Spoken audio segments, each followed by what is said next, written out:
Good afternoon. Raj Rajesh institute के YouTube channel पर आप लोगों का स्वागत है।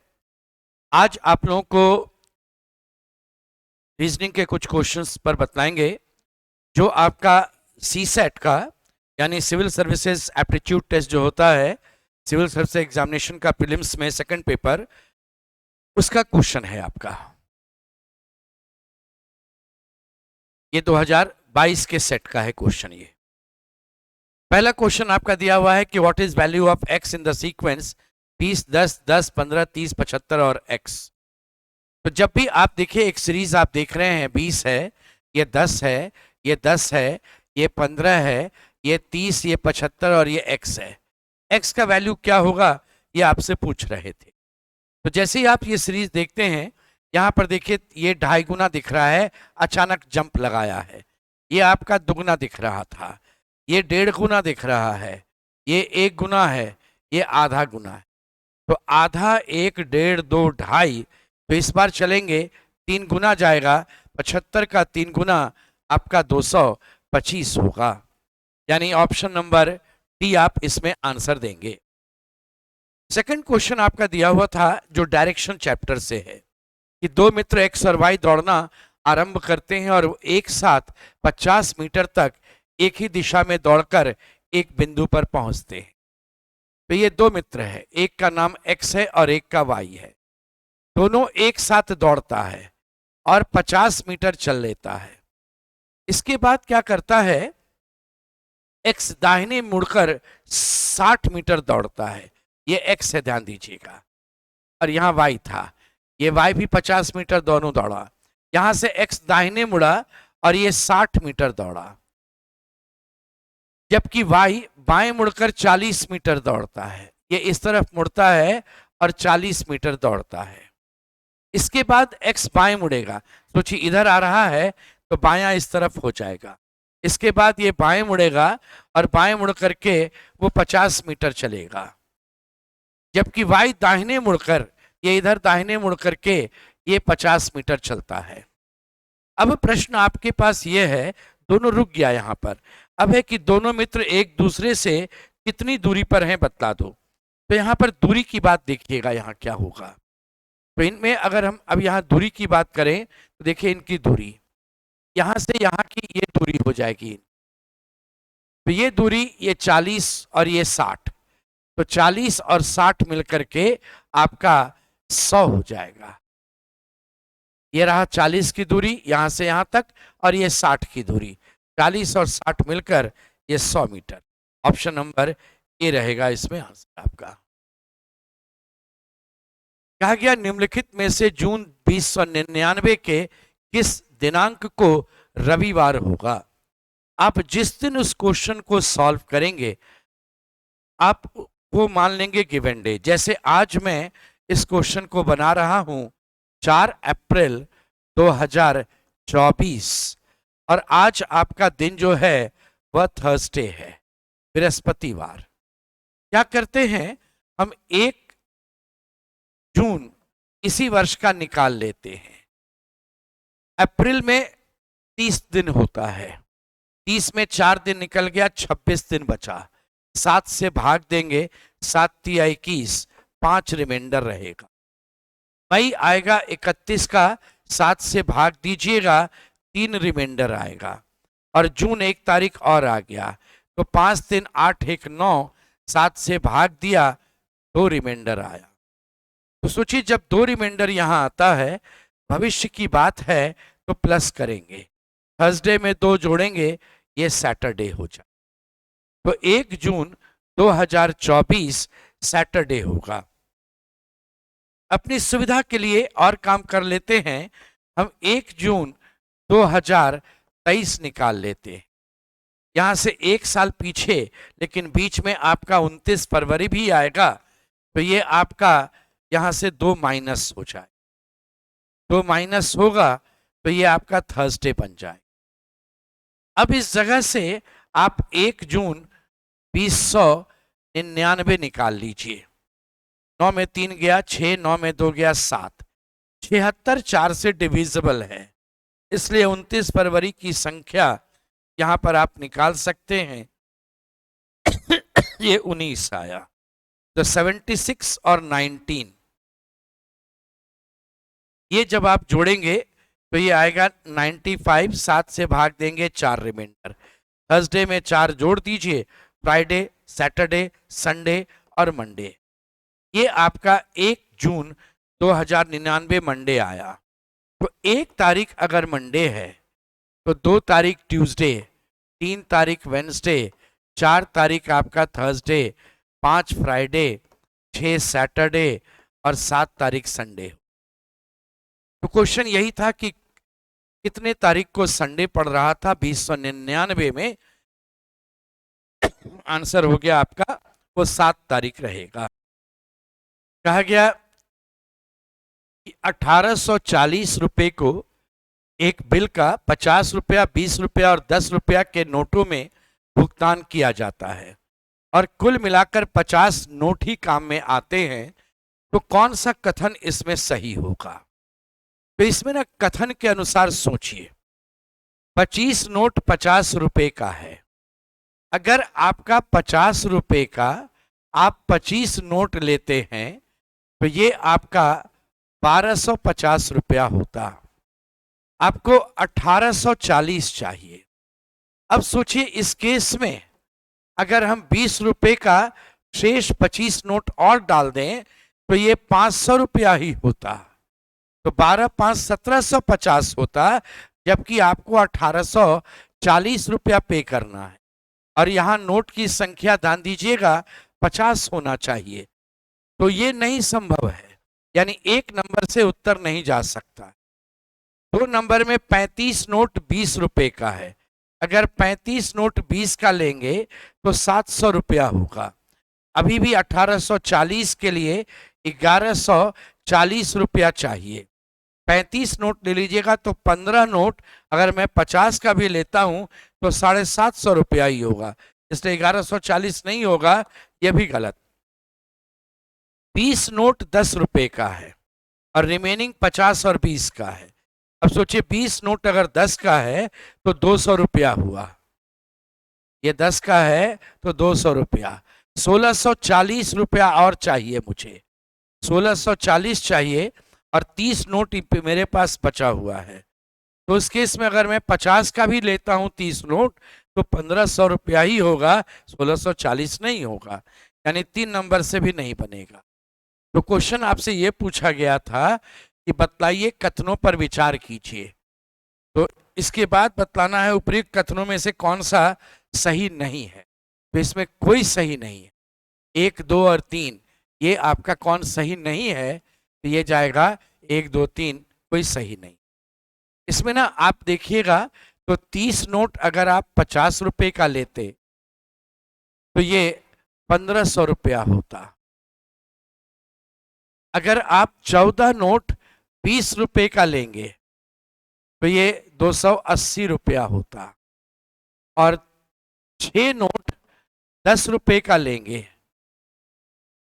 तो ये 60 रुपया होता। 30 14 44 और 6 50 नोट, 15 2 1780 और 60 1840 होता। तो ये 50 नोट से 1840 आप इस रेशियो में डाल सकते हैं, इस कॉम्बिनेशन में जाता। 50 रुपए का 30, 20 रुपए का 14 और 10 रुपए का 6 नोट होता।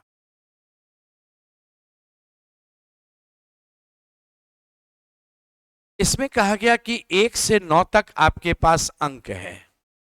इनको 3 पंक्तियों में इस प्रकार व्यवस्थित किए गए हैं कि प्रत्येक पंक्ति में 3 अंक हैं और दूसरी पंक्ति में बनी संख्या पहली पंक्ति में बनी संख्या की दुगनी और तीसरी पंक्ति में बनी संख्या की पहली पंक्ति में बनी संख्या की 3 गुनी है।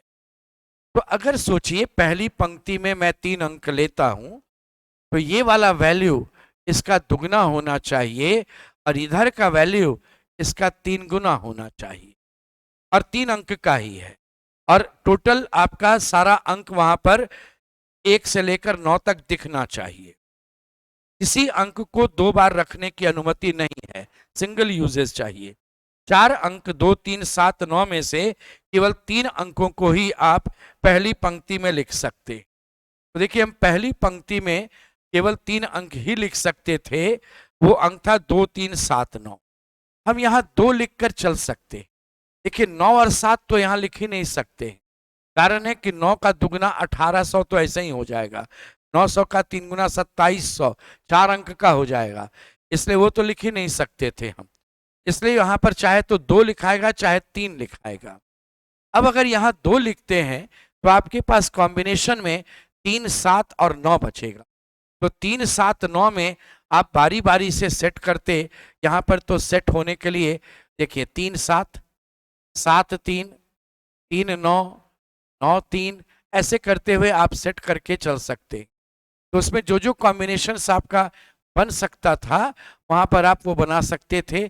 एक 7 9 से भी बन सकता है, एक 9 7 से भी बन सकता, इस तरह से चल सकते। तो इसमें चेक कर लेंगे अभी हम लोग। हम 300 वाले को भी लेकर के बढ़ सकते थे, क्योंकि 300 में भी बढ़ेंगे तो यहाँ पर आपका मान लो 600 होता, ये 900 होता। कारण है कि ये आपका दुगना होगा और इधर का पोर्शन जो रहेगा वो 3 गुना होगा। तो आपके पास ऊपर के लिखने के लिए जो अंक है वह 2 3 7 9 में है, 2 3 7 9। अगर मैं यहाँ 27 लिखता हूँ, इसका दुगना चलेंगे तो ये 654 होगा, और 327 का 3 गुना चलेंगे तो ये 981 होगा। बोले इस केस में देखिए सारा अंक यूज हो गया, 1 2 3 4 5 6 7 8 9। तो एक इस तरीके से बना सकते थे।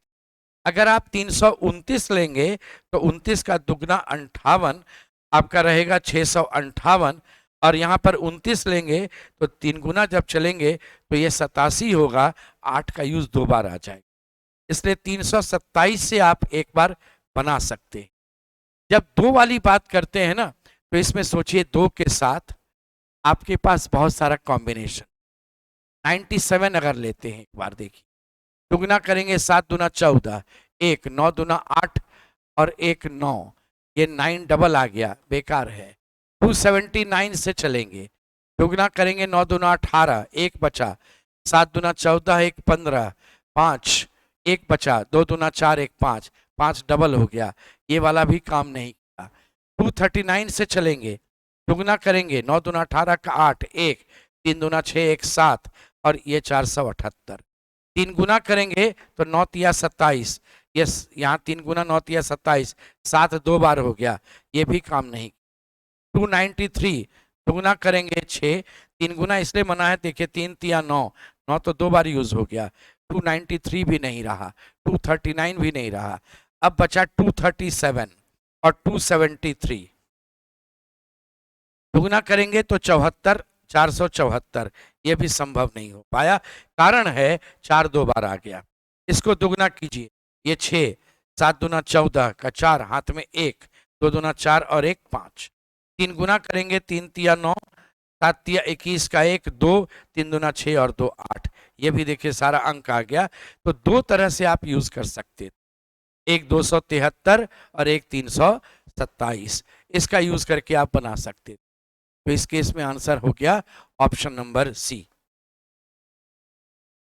नेक्स्ट कहा गया कि अंग्रेजी वर्णमाला के क्रम को उल्टा कर दिया जाए, यानी Z Y X करते करते A B ऐसे आ जाए, उल्टा कर दिया जाए, और हर वर्ण को निरूपित करें जिसका मूल स्थान उसने लिया है, यानी Z के लिए A जाएगा, ये B ये C, अर्थात ये 26 का 1, 25 के लिए 2, 1 नंबर के लिए यहाँ पर Z आ जाएगा, ये 26। यानी सिंपल वे में कहें कि इनका जोड़ 27 चाहिए, इनका जोड़ देखिए 27 चाहिए, यानी ऑपोजिट पेयर वाली बात हो जाएगी। तो जब लखनऊ की बात हम करेंगे तो इसका ऑपोजिट पेयर की बात करें। ऑपोजिट पेयर में ध्यान रखिएगा, नंबर्स अगर आप याद रखते हैं तब तो आपके लिए आसान काम है, नहीं नंबर याद रखते हैं तो ऑपोजिट पेयर ऐसे निकलता है, MNO PQ RS TU BW XYZ। ए का ऑपोजिट Z है, B का Y है, तो उसी तरह से L का ऑपोजिट O हो जाएगा, U का ऑपोजिट F हो जाएगा, C का ऑपोजिट आपका X हो जाएगा, K का ऑपोजिट P रहेगा, तो OFXP आपका, इसके बाद N है, N का M हो जाएगा, ओ का एल रहेगा और डब्ल्यू के लिए आपका डी होगा। तो O F X P M L D, ये आपका ऑप्शन नंबर डी रहेगा। 150 प्रतियोगियों वाली किसी शतरंज टूर्नामेंट में जब जब कोई खिलाड़ी बाजी हारता है उसे बाहर कर दिया जाता है। वह निश्चित किया गया कि कोई भी बाजी बराबरी पर निर्णित नहीं होगी। इस पूरा टूर्नामेंट में कितनी बाजियां खेली जाए। एक तो बड़ा सिंपल तरीका है। मान लो पहला आदमी मैं दूसरे को बुलाता हूं, वो मुझसे हार गया, तुम बाहर जाओ। फिर मैं तीसरे को बुलाऊंगा, वो हार गया, चौथे को बुलाऊंगा, मैं हार गया, चौथा रहेगा, पांचवा खेलेगा, फिर एक हारेगा। ऐसे करते करते 149 आदमी को बुला बुला करके हम लोग ऐसे कर सकते थे। ये मैच हम ऐसे उत्तर दे सकते थे। इसको आप एक दूसरे ढंग से भी सोचिए। 150 आदमी है, 75 ग्रुप बनेगा, दो दो आदमी का, तो 75 मैच खेला, दो दो आदमी 150 हुआ, तो 75 आदमी अब आपके पास बचा और आपने कुल 75 मैच खेल ली। 75 दो भाग में बटेगा नहीं, तो 37 दूना 74, एक आदमी बचा रह जाएगा, ध्यान रखिए। तो यहां पर 37 मैच आप और खेले, इसमें 37 आदमी हट गया और 37 बच गया, एक यहां बच गया। और देखिए ये 37 था, हार गया, ये जीत गया। 37 और एक 38 आदमी बच गया आगे। 38 में 19 और 19 का मैच करवा दिए, 38 मैच यहां पर हम इसमें करवा दिए आपको। तो इस केस में 75 आया था, फिर आपका आया। अगले वाले केस में आप यहां पर 19 मैच करवा देंगे। ये 19 वाला हार गया और ये 19 वाला जीत गया। अगला जब 19 आया तो 8, ये 9, 9 और 1, ये दोनों का मैच करवा दिया। 9 9 18 1 19, तो यहाँ पर 9 मैच हो गया। ये हार गया, ये जीत गया। 10 आदमी आया, 5 और 5 आ गया, यानी इस जगह पर 5 मैच हुआ। ये हार गया, ये रह गया, जीत गया। बच गया 5 आदमी, इसमें से 2 2 1 इनका मैच चला, तो 2 मैच यहाँ पर आप खेल लिए। अब यहाँ से ये वाला हार गया, 3 आदमी बचा। 3 में आपका 1 1 1, ये दोनों मैच खेला, ये हार गया। फिर ये दोनों मैच खेला, फिर बच गया, ये हार गया, एक आदमी जीत। आप जोड़ लीजिए 7 5 12 9 21 9 30 5 35, तो 37 1 38 1 39, 3 बच गया, 7 3 10 3 13 और 1, ये रहा 149। आप इस तरीके से भी सोच सकते थे, लेकिन उतना जाने का नहीं जरूरत। यहाँ पर पहले ही मैंने बताया, एक आदमी मान लो मैं रहता हूँ, दूसरा हार गया, तीसरा हार गया, 149 आदमी मुझसे हार गया, मैं जीत गया। तो 149 तरीके से आपका काम हो जाएगा, मैच खेला जाएगा। कहा गया कि ए बी सी डी और ई इस तरह से व्यवस्थित कीजिए कि ए और ई के बीच यथातथ्य 2 वर्ण हो। तो देखिए ये 2 सीट है, ये मान लीजिए 5 सीट है। ए और ई को व्यवस्थित करना है, उनके बीच 2 आदमी रहना चाहिए। तो एक ए और ई ऐसे जा सकता है, एक ए और ई ऐसे जा सकता है, यानी 2 कंडीशन आएगा। तो मैं पहले 2 लिख लेता हूं। अब मैं किसी एक कंडीशन को सॉल्व कर लेता हूं। मान लीजिए मैं इस जगह पर ए, तो यहां ई, या यहां ए, तो यहां ई लिख सकता था। यानी 2 आदमी में से कोई एक आदमी यहां जाएगा, तो एक जो बचेगा वो यहां जाएगा। बचे हुए 3 सीट पर तीनों मित्र कहीं भी, जो बच गया ना आपका बी सी डी, वो तीनों कहीं भी जा सकता है, वो कहलाएगा फैक्टोरियल 3। तो टोटल कंडीशन हो गया, पहले 2 लिखा था, फिर 2C1 ए और ई का सिलेक्शन के लिए, और फिर आपका फैक्टोरियल 3 बीसीडी के अरेंजमेंट के लिए। तो आंसर हो गया 2 गुना 2। फैक्टोरियल 3 होता है 3 गुना 2 गुना 1 होता है, ये 6। तो 6 दुना 12 दुना 24। 24 तरीके से आप इनको अरेंज कर सकते। पहला स्टेटमेंट कहता है y का भाई x है, x मेल है, और z का भाई y है। तो z मेल है कि फीमेल है नहीं पता चला।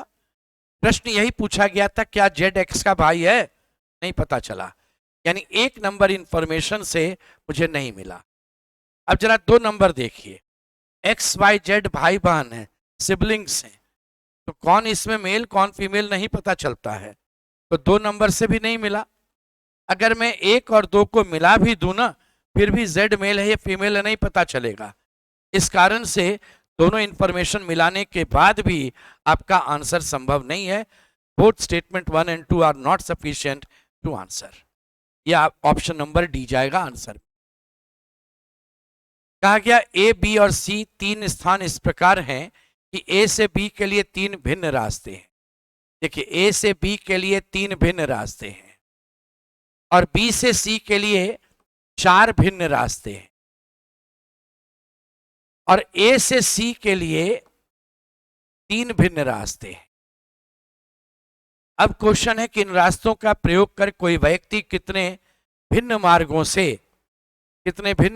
से ए से सी पहुंचेगा। इस कंडीशन में तो आसान है, 3 में से कोई एक लेगा। इसमें ए से बी चलेगा 3C1 और 4 में से कोई एक 4C1। ये दोनों सिलेक्शन जब तक नहीं होगा ए से सी तक नहीं पहुंचेगा, इसलिए इसको गुना किया जाता 3C1 इंटू 4C1। लेकिन ये एक अलग इवेंट है जो ए से सी तक पहुंचा देगा, इसको इसमें ऐड करेंगे तो 3 गुना 4 12 प्लस 3 आंसर है 15। आप 15 तरीके से इनको ए से सी तक ले जा सकते। ए के पास कुछ सिक्के, वह उनमें से आधे सिक्कों में 2 और सिक्का मिलाकर बी को दे देता है। बी उनमें से आधे सिक्कों में 2 और मिलाकर सी को दे देता है और सी उनमें से आधे सिक्कों और 2 और मिला करके डी को दे देता है। डी के पास जितने सिक्के हैं वह 2 अंकों की छोटी संख्या है। बोले 2 अंकों की छोटी संख्या का मतलब 2 अंक में सबसे छोटा नंबर 10 होता है, यानी डी के पास 10 है। सी ने क्या किया था, अपना आधा सिक्का और 2 मिलाया तो 10 बना, तो यहां 8 होगा, तो 8 इसका आधा सिक्का था, यानी इसके पास 16 सिक्का होगा। बी ने क्या किया था, अपने आधा सिक्का में से 2 जोड़ करके 16 बुलाया था, तो ये 14 होगा। 14 और 2 16, तो बी के पास 28 सिक्का होगा। 28 का आधा 14, 2 जोड़ करके 16, 16 का आधा 8, 2 जोड़ करके 10। ये जो किया था ना, इसके पास जितना था उसका आधा किया था, 2 जोड़ दिया था तो 28 आया था, यानी यहाँ पर 26, तो 26 का दुगना ये हो गया 52, 52 का दुगना 26, 2 जोड़कर 28। तो क्वेश्चन है ए के पास कितना सिक्का था, आंसर 52, ये 52 सिक्का। एक सीरीज में ए है, ए के बाद आपका देखिए फिर ए बी है, फिर आपका ए बी सी है, इसके बाद ए बी सी डी है, फिर A B C D repeated है, ध्यान दीजिए, फिर रिपीटेड आ गया, इसके बाद फिर ए बी सी डी ई आया, फिर नया पैटर्न शुरू हो गया, 1, ये 2, ये 3, ये 4, ये 4। इसके बाद देखिए 1 2 3 4 4, अगला जब शुरू हुआ तो 5 6 7 8, ये 8 रिपीट हो जाएगा क्योंकि यहाँ 4 आपका रिपीटेड था, तो 4 4 8 3 11 2 13 1 14 अक्षर हो गया। 5 6 5 11 7 18 8 26 8 34 हो गया। 8 के बाद अगला ग्रुप 9 का होता, 10 होता, 11 होता, फिर 12 2 बार आ जाता, तो 9 10 9 19 11 30 12 42 12 54 होता। 20-20 का अंतर है, अगर थोड़ा और ज्यादा हम नंबर पूछते ना तो हम 20-20 का अंतर करते हुए आगे बढ़ जाते। अब देखिए आपके पास अगर जोड़िएगा इनको तो 14 और 34 48 होगा, ये 54 आ गया आपका, तो ये आपका 102 हो जाएगा, जबकि आपको 100 नंबर में है 100वें स्थान पर कौन होगा। इस ग्रुप का सदस्य है, ध्यान दीजिए 12 अक्षर रहेगा, का मतलब है A B C D E F G H I J K L, ये 12 होगा, जिसमें ये 102, ये 101, ये आपका 100 नंबर। तो 100 नंबर पर आपका जो रहेगा वह अक्षर ये हो जाएगा।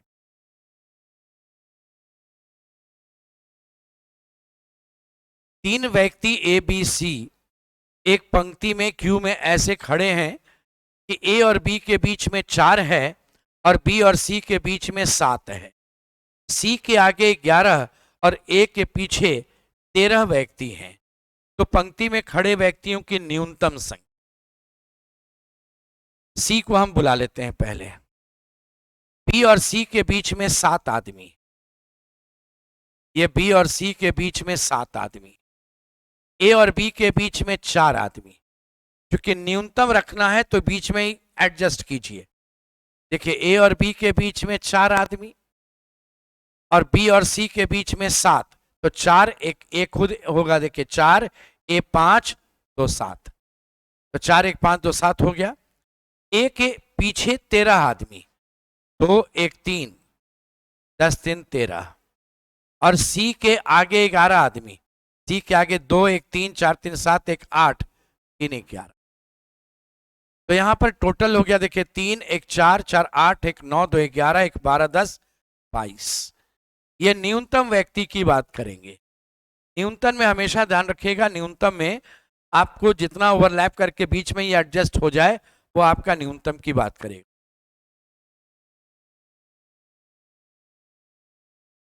P Q R S T और यू एक परिवार के 6 सदस्य हैं। क्यू का या पति या पत्नी आर है।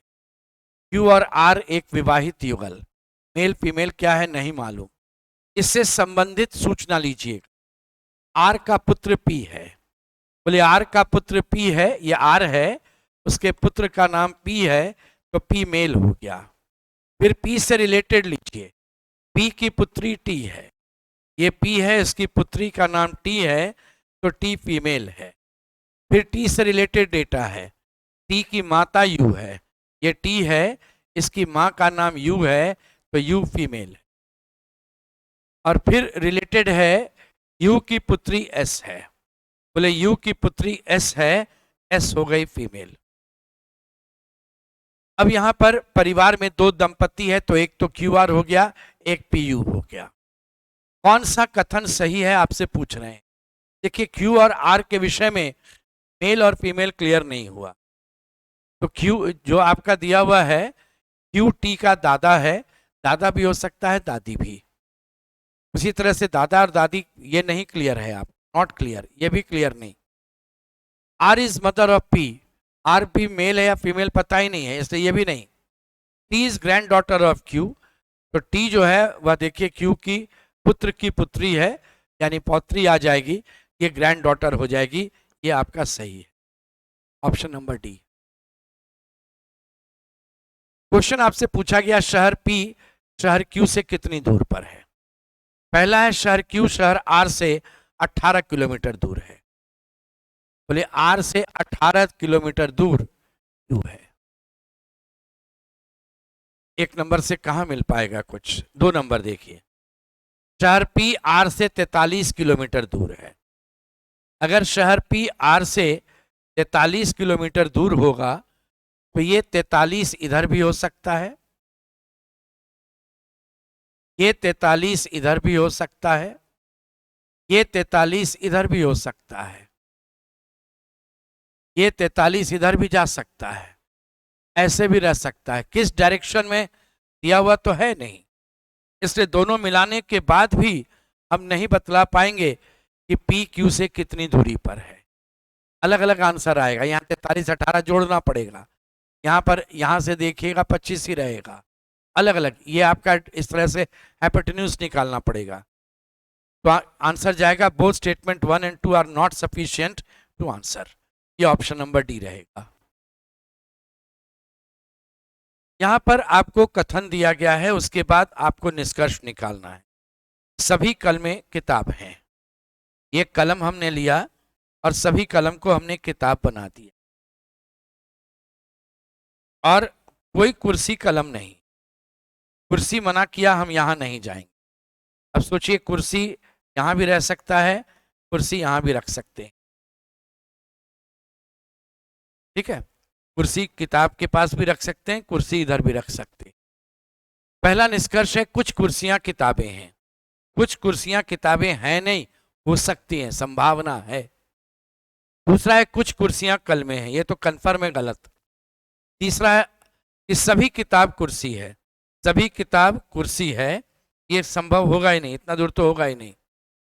और कोई भी कुर्सी किताब नहीं है, यह भी एक संभावना है। तो आपसे क्वेश्चन में यह पूछा गया है कि कौन इसमें फॉलो करता है, कोई इसमें फॉलो नहीं किया। आपका सभी निष्कर्ष जो है वो गलत था, चारों निष्कर्ष गलत, कोई फॉलो नहीं किया। None of conclusion follows, option number D होगा। फिर इसमें एक स्टेटमेंट देखिए, कहा गया कि कुछ डॉक्टर शिक्षक हैं, ये डॉक्टर है, ये शिक्षक है, कुछ डॉक्टर जो है वह शिक्षक है। इसके बाद आपका मेंशन किया हुआ था, यहां देखेंगे, इससे रिलेटेड आया कि सभी शिक्षक इंजीनियर है, सभी शिक्षक को आपने इंजीनियर बनाया, और सभी इंजीनियर को फिर वैज्ञानिक भी आपने बना दिया। अब क्वेश्चन कंक्लूजन पहला है कुछ वैज्ञानिक डॉक्टर है, निश्चित देखिए सर्कल में इतना दूर का पोर्शन तो ओवरलैप कर ही रहा है, तो कुछ वैज्ञानिक डॉक्टर है, एक नंबर सही। सभी इंजीनियर डॉक्टर है, सभी इंजीनियर नहीं, कुछ इंजीनियर डॉक्टर है, सभी को संभावना है, इसलिए आपका ये गलत हो जाएगा। और कुछ इंजीनियर डॉक्टर है, ये सही हो जाएगा। कुछ इंजीनियर डॉक्टर सही, एक नंबर भी सही, 3 नंबर भी सही। 1 and 3 follows, option number C, ये आपका आंसर जाएगा। 8 विद्यार्थी A B C D E F G और एच किसी वृत्ताकार मेज के केंद्र की ओर मुख करके एक दूसरे के सामने समान दूरी पर बैठे हैं, ऐसे समान दूरी पर इस तरह से बैठा दीजिए।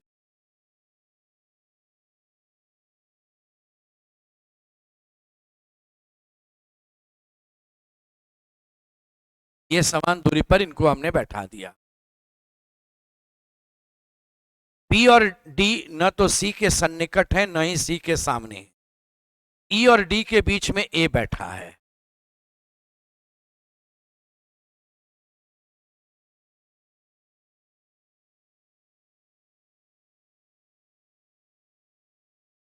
बी और एच के बीच में एफ बैठा है। अब देखिए बी और एच के बीच में एफ बैठा है, तो वो ये 3 सीट में कहीं भी हो सकता है, ये 3 सीट में कहीं भी हो सकता है। तो अब बहुत सारा कंडीशन बनेगा, लेकिन क्वेश्चन क्या पूछता है पहले वो देख लीजिए। निम्नलिखित में से कौन सा एक निश्चित रूप से सही है? ए और जी के बीच में बी बैठेगा, ये तो कभी नहीं सही होगा। कारण है ए के तो डी और ई के बीच में है, इसका कहना है कि B sits in between A and G. तो ए तो किनारे रहेगा, तभी ना इधर आप भी बैठा सकते हैं, चाहे इधर या इधर। ए तो डी और ई के बीच में बैठा हुआ है, ए तो कभी नहीं होगा। सी सिट्स ऑपोजिट टू जी। देखिए अगर आप ये बी एच और एफ को इन 3 सीट पर बैठाते, इन 3 सीट पर, तो सी और जी यहां बैठ जाता, तो ये तो पड़ोसी भी हो जाएगा, इसलिए ये भी गलत है। आपसे पूछा जा रहा है निश्चित रूप से सही बोलना है, ये भी गलत। ई सिट्स ऑपोजिट टू एफ, अगर मैं यहां ई रखूंगा तो एफ यहां नहीं जा पाएगा, उसमें कहा गया बी और मेंशन किया हुआ था, देखिए बी और एच के बीच में एफ, तो बी और एच के बीच में एफ है, यहां तो हम बैठा देते, यहां बैठाएंगे अगर तो बी और एच के बीच में एफ होगा, तो एफ तो ए के सामने आ जाएगा, ये भी गलत, आंसर नन ऑफ। इसलिए क्या क्या कंडीशंस बनेगा वो जरूरत नहीं है, कभी कभी ऑप्शन का हेल्प लेकर के भी आंसर दे दीजिए आप। ये क्वेश्चन सफिशिएंसी पर है। क्वेश्चन कहता है who is sitting on immediate left of A, A के ठीक बाईं ओर कौन बैठा है? 6 व्यक्ति A B C D E F circular table के चारों तरफ बैठे हैं, 1 2 3,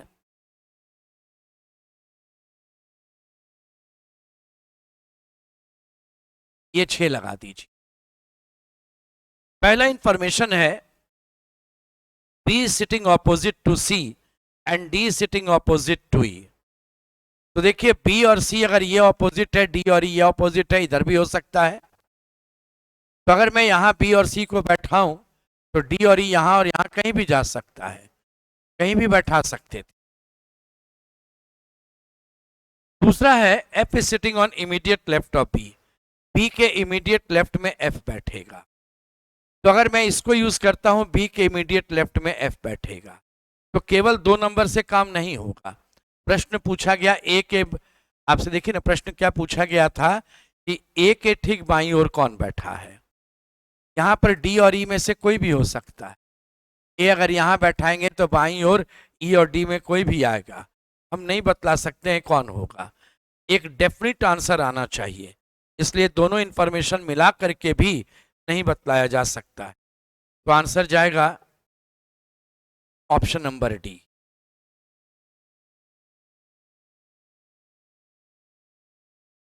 नेक्स्ट आपका जो है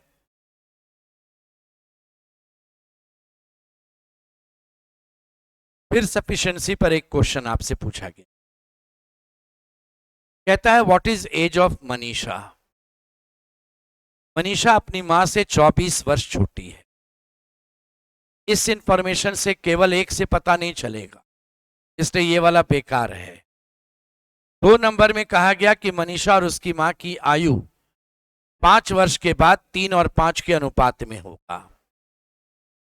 केवल 2 नंबर से भी हम नहीं बतला सकते हैं 3 और 5 का रेशियो, तो 3 साल 5 साल 6 साल 10 साल, 10 से गुना करेंगे 30 और 50, 11 से 33 और आपका 55, ये भी नहीं पता चल पाएगा। इसलिए 2 नंबर से भी अकेले नहीं, जरा दोनों मिला दीजिए। देखिए अगर मनीषा और उसकी मां की आयु का अनुपात 3 और 5 है, ये उसकी मां है और ये मनीषा है, तो इनके बीच का अंतर 2 यूनिट का है। अगर किसी 2 व्यक्ति के बीच के उम्र में अंतर जो आज रहेगा, 10 साल के बाद भी अंतर वही रहेगा, 5 वर्ष के बाद भी अंतर वही रहेगा, वो अंतर हमेशा फिक्स्ड होता है।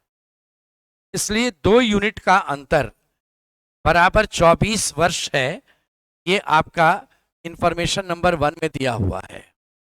तो 1 यूनिट बराबर 12 वर्ष, तो 3 यूनिट बराबर 12 तिया 36 और ये 12 पचे आपका 60। आंसर तो निकल गया है यहां, लेकिन ये ध्यान रखिएगा ये 5 वर्ष के बाद है। तो अगर ये 5 वर्ष के बाद है तो वर्तमान में 5-5 साल कम कर दीजिए, ये 31 साल और उसकी मां जो है वो 55 साल। देखिए अंतर दोनों के बीच 24 आ गया। तो यहां दोनों इंफॉर्मेशन मिला करके हम उत्तर दे सकते थे, ऑप्शन नंबर सी। प्रश्न का उत्तर देने के लिए दोनों मिलाकर पर्याप्त है। तो ये आपका एक सेट हो गया जो सी सेट परीक्षा में आएगा।